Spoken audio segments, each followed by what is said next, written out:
মির্জা ফখরুলের বিবৃতি এবং জামাত শিবিরের বিবৃতি, এনসিপির উপর ওই গোপালগঞ্জ সন্ত্রাসীরা যেভাবে হামলা চালিয়েছে, পুলিশ প্রশাসন এবং আর্মি নিরাপত্তা দিতে ব্যর্থ হচ্ছে। গোপালগঞ্জ কি খুনি হাসিনার অঙ্গরাজ্য? আজকে আমাদের জিজ্ঞাসা, গোপালগঞ্জ কি খুনি হাসিনার অঙ্গরাজ্য নাকি?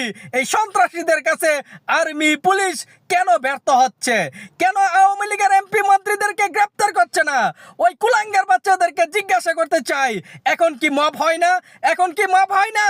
তাহলে আওয়ামী লীগের এমপি মন্ত্রী ওই কুলাঙ্গার বাচ্চারা যেখানেই থাকুক না কেন তাদেরকে গ্রেপ্তার করা হোক। তারা যে সন্ত্রাসী সেটা আজও প্রমাণ দিয়েছে। এই আওয়ামী লীগ সন্ত্রাসীরা যেখানে থাকুক না কেন তাদেরকে গ্রেপ্তার করতে হবে 24 ঘন্টার মধ্যে। তার কারণ এই আওয়ামী লীগ সন্ত্রাসীরা যেভাবে এনসিপির উপর এবং বিএনপির উপর হামলা চালিয়েছে, এগুলো আমরা ভুলে যাই নাই। আজকে এনসিপির উপর এবং পুলিশের আগুন তারা পুড়িয়ে দিয়েছে, এবং আগেও দেখেছি আর্মির গাড়ি আর্মির উপর হামলা চালিয়েছে এই আওয়ামী লীগ সন্ত্রাসীরা।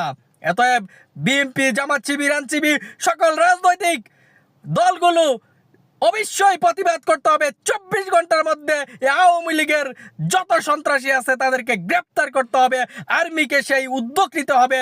এবং ডক্টর ইউনূস সরকারকে স্পষ্ট জানিয়ে দিতে চাই, এই আওয়ামী লীগ সন্ত্রাসীরা এখনো কেন গ্রেপ্তার হয় না, আর্মিকে বলে দিতে চাই। এবং এনসিপি সকল রাজনৈতিক দলকে ঐক্যবদ্ধ হয়ে এই হাসিনার সন্ত্রাসীদের বিরুদ্ধে লড়াই করতে হবে প্রিয় ভাইরা।